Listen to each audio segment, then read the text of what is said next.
So now let's start with the first question. What have they given us? A water tank has the shape of a right circular cone with axis vertical and vertex downwards.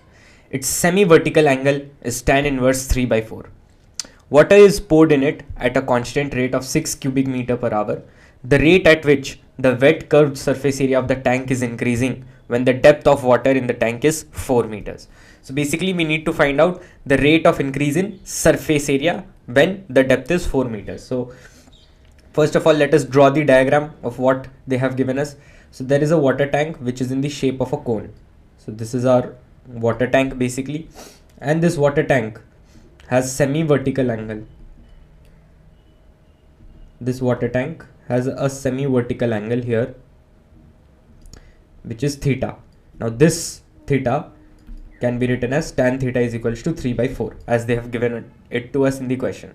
So now if this theta is 3 by 4, that means we can say this is our radius and this entire thing, this is our height h. So basically tan 3 by 4 is r by h. So from here we can represent our height in terms of radius as 4r by 3. So one thing we've gotten. Now let us write down about the volume. They've told us that water is poured at a constant 6 cubic meter per hour. That means our volume, what is the volume for a cone? It is 1 by 3 pi r square h. Let us replace h from here. What are we going to get? Pi r square 4r by 3. Now let us differentiate it in terms of time. So we get dv by dt is equal to 1 by 3 pi into 4 by 3. Now r cube is here, so it would become 3r square dr by dt. From here 3 and 3 gets cancelled. Water is poured at a constant rate. That means the volume is basically increasing. So we would use plus 6 here. So 6 into 3 divided by pi into 4. This is equals to r square dr by dt. Now let us find out our dr by dt when they've told us that the depth is 4 meters. So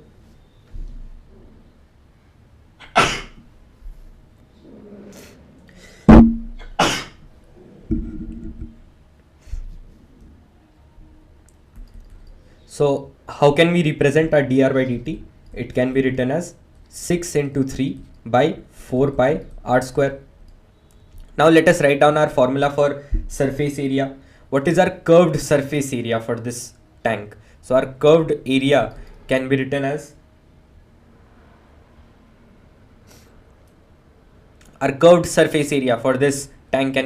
pi r into root under r square plus h square. Because r square plus h square, this gives us the slant height, and pi rl, this is basically pi r into l, and l is our this length, which we call it as slant height. So we need to find out dCA by dt. So simply let's just first of all let us replace h in terms of r. This can be written as pi r into root under, this would become r square plus 16r square by 9. So from here we are going to get 25r square by 9, which can be written as pi r into 5r by 3.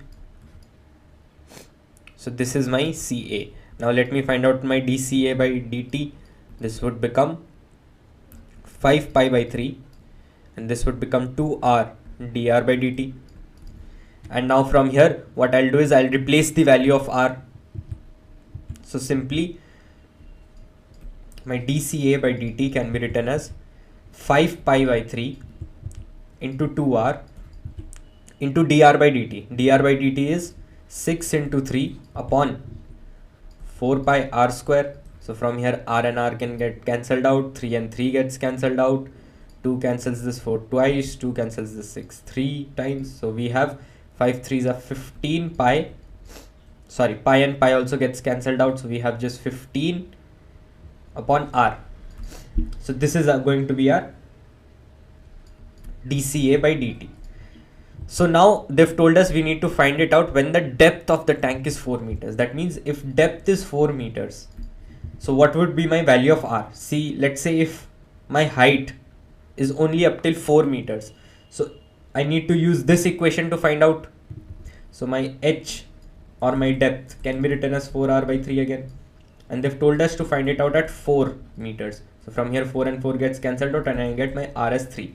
So simply I can replace r as 3 in this equation and I can get my dca by dt is equals to 15 by 3, which makes it 5.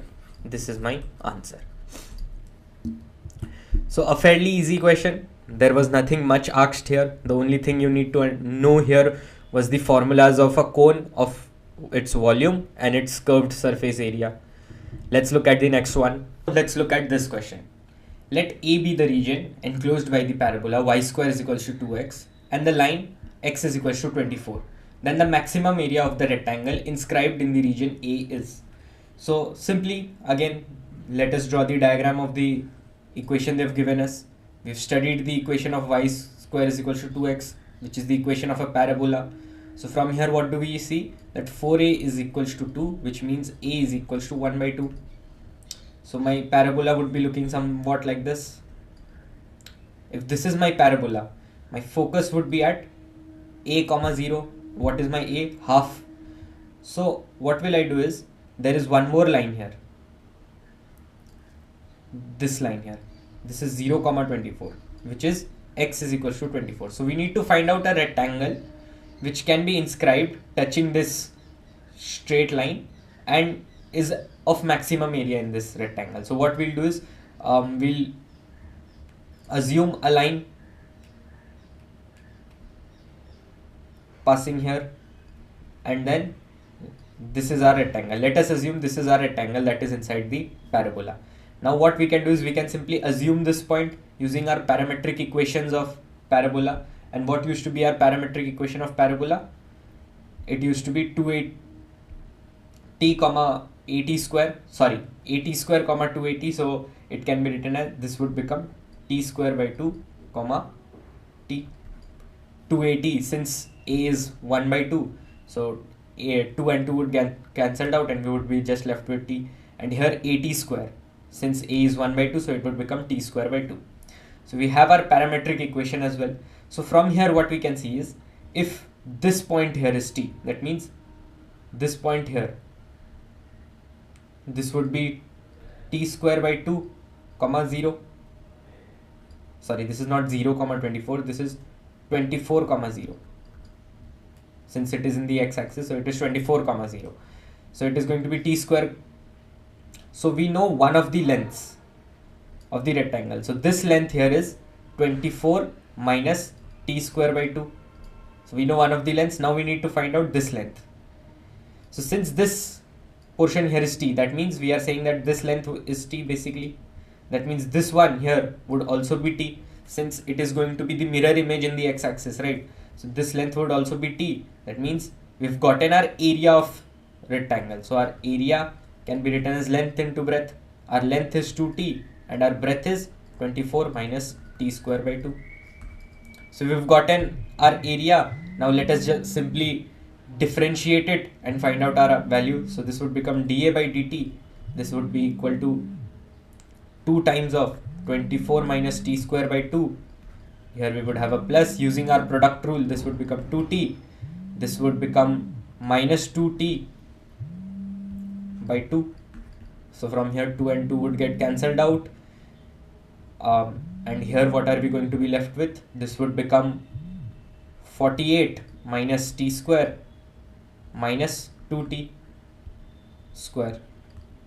So this makes it 48 minus t square, 3t square.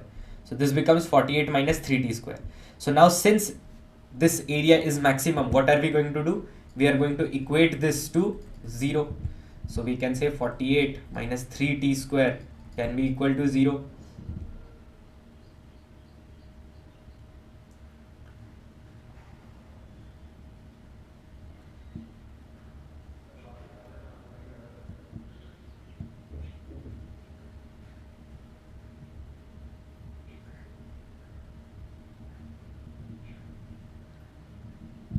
So from here, what are the values of t that we are going to get? This would become t square is equals to 48 by 3, which makes it 16. So t is equals to plus minus 4. So that means when t is equals to plus minus 4, I can get the area either maximum or minimum. Now I have to check at which value will I get my maximum area. So first I check with t is equals to minus 4. So at t is equals to minus 4, my area comes out to be 2 into minus 4 into 24 minus t square by 4. So this becomes 16 by 2. So this becomes 8. 24 minus 8 becomes 16. 16 4s are 24. 24 2s are 48. So we have minus 48. So this cannot be possible. Now let us check for t is equals to 4. What if t is equals to 4? My area would simply become plus 48. If I put the value of 4 here, this minus sign would simply be removed from here. My area would be 48. So that means this is my answer. So I am getting the maximum area of the rectangle, which is 48. Sorry, this wouldn't be 48. We would have 24 minus 8. This would make it 16. 16 4s is 64. This would be 128. And here also we would have 128. So our final answer becomes 128. Now since the units was not given, so we would simply assume that it is 128 units. So this is how we represent our area. Now let's look at another question. For a differentiable function 0 to infinity up till r, f of x minus f of y is greater than or equal to ln of x by y plus x minus y, then f dash 1 by n square is. So first of all, what is our task here? We need to find out f of x. If we are able to find out f of x, then we would be able to solve whatever we need. So this equation that they've given us, what we are doing is, let us write it down in a more simpler format. This is greater than or equal to ln of x minus ln of y plus x minus y. We can write it down in this format, right? So now what I'm going to do is, I hope you all can see in this function, as we had studied in average rate of differentiation, what used to be our average rate of differentiation? F of x2 minus f of x1 upon x2 minus x1. So I'm considering my x is x2 here and my y is x1 here. So I would divide both these equations by x minus y. Now I'm taking these terms separately so that it can get cancelled out easily. So from here, this entire term, f of x minus f of y upon x minus y, when x is tending to 0, let me assume it, when limit, or let me say y is tending to x, what would this become? This would simply become f dash x.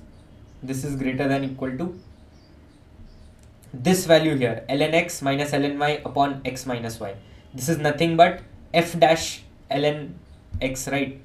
Because I'm considering my function here to be ln x. So this would become 1 by x plus 1. So I hope you've understood this portion. Ln x minus ln y upon x minus y. I'm considering my f of x to be basically ln x. So if it is ln x, that means ln x1 minus ln x2 upon x1 minus x2. What would this become? Simply the differentiation of ln x, which becomes 1 by x. So from here I've gotten my f dash x. So since it is greater than, so I can equate it to equality. This can be written in this format. Now I have found out my f dash x, 1 by x plus 1. So now simply what I need to do is, I have to replace it by n is 1 by n square and find out the summation from 1 to 20. So this would become f dash 1 by x square. How can this be written as? This would become x square plus 1. Now summation from n is equals to 1 to 20, x square plus 1. So this would become summation x square plus summation 1. So from here what do we get? The sum of squares of n natural numbers can be written as n into n plus 1 into 2n plus 1 by 6. So n into 2n plus 1 into 2n plus 1, which makes it 41 upon 6 plus, this is up till 20, so this would become 20 here simply. So from here, this was the exact value that we needed to find out. Now simply let's just calculate this. This would become 3 7s are 21, 3 2s are 6, 2 10s are, this would make it 7, 28, plus 20, and we get our answer to be 2890. This is our answer. So again, another easy question. This was a question that was asked from the proof of our differentiation. So you had to understand this.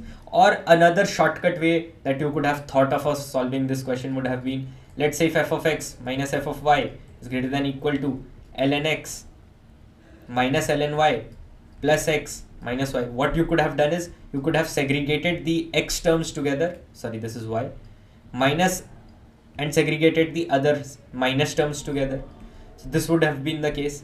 So now what I can see is I can consider this portion to be my f of x and this portion to be my f of y.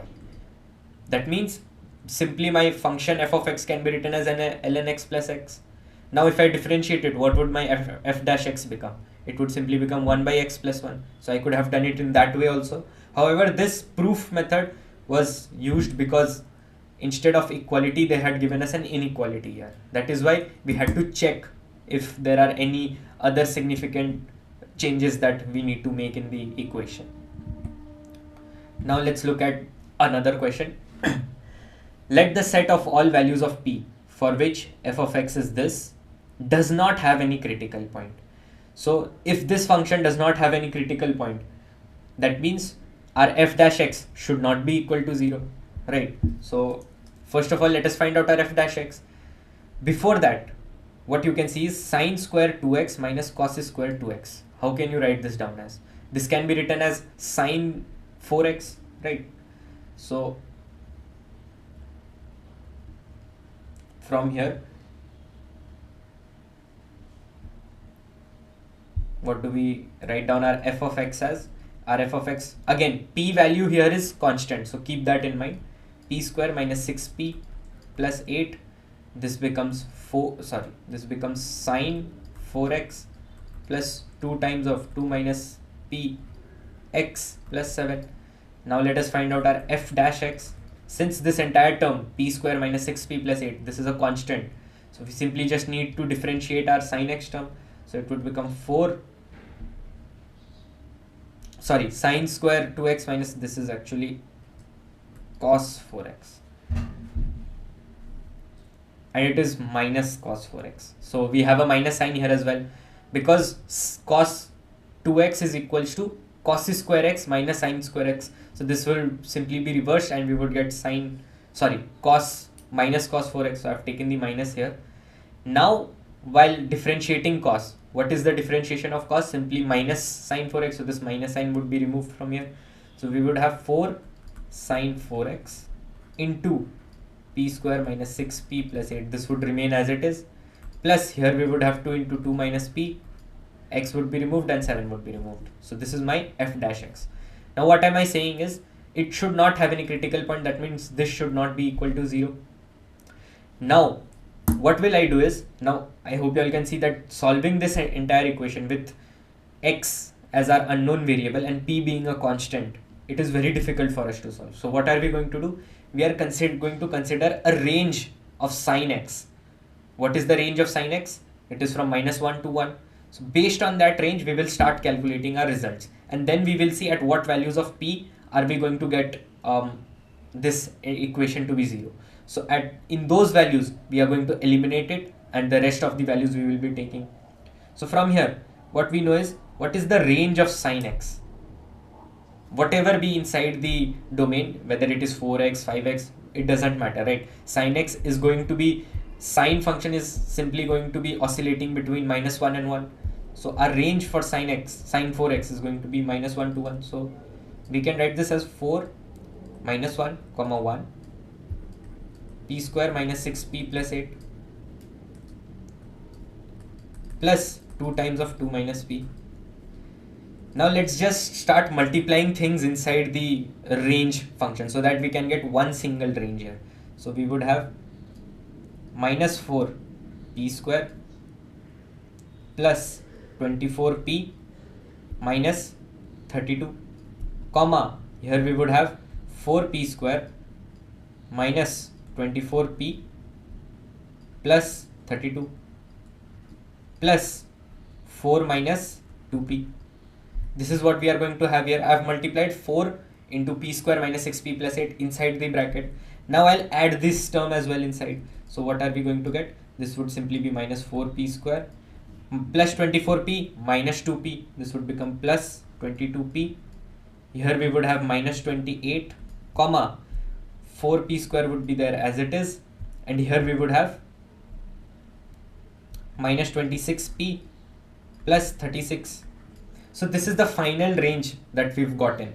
So that means my f dash x would oscillate from a range of minus 4p square plus 22p minus 28 comma 4p square minus 26p plus 36.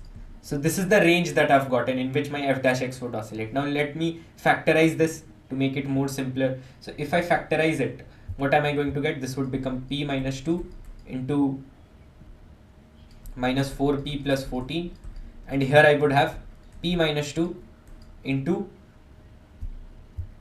and here I would be left with p minus 2 into, it would become 4p minus 18. So these are my factors now. Now I can take p minus 2 common outside. So this would become p minus 2 inside the range. What are the values I have? Minus 4p plus 14 comma 4p minus 18. So this is my range of f dash x. Now at what values of p can I get my f dash x to be 0? At p is equals to 2. Only this is the value that can make my f dash x to be 0, right? So I would have to eliminate this because my function does not have any critical point. That means I need to eliminate this one. P cannot be equal to 2. Apart from that, this values here, this would simply become my range.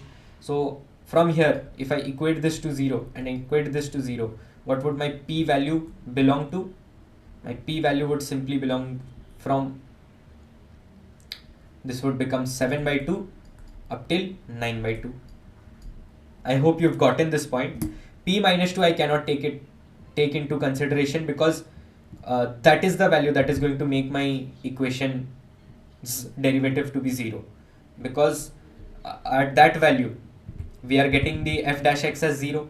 Apart from that, in my range I do not have any values of p which could make the equation 0, right? So this range would simply become my range of p. So this is what we've gotten. So what have they told us? That this set of values of p is in the interval a to b. So this is nothing but my a to b. Now again, I cannot take the exact values because again the exact values would make it to 0. So I'm taking it in the open brackets. And now we need to find out 16ab. So I know the value of a, I know the value of b. What would be my 16ab? This would become 16 into 7 by 2 into 9 by 2. From here, what are we going to get? This would become 8, 4 times, and from here we get our answer to be 252. So this is my answer. So this is how you solve questions. Sometimes the questions might be too tough that you cannot solve the derivation and find out your answer. So in those cases, what you have to do is you have to find out values or ranges through which you can solve the question. Another way of solving this question could have been that you factorize p square minus 6p plus 8. How could it have been factorized? It could have been factorized as p minus 4 and p minus 2. From there, p minus 2 you could have taken common and cancelled it out from there. So from there also you could have found out something.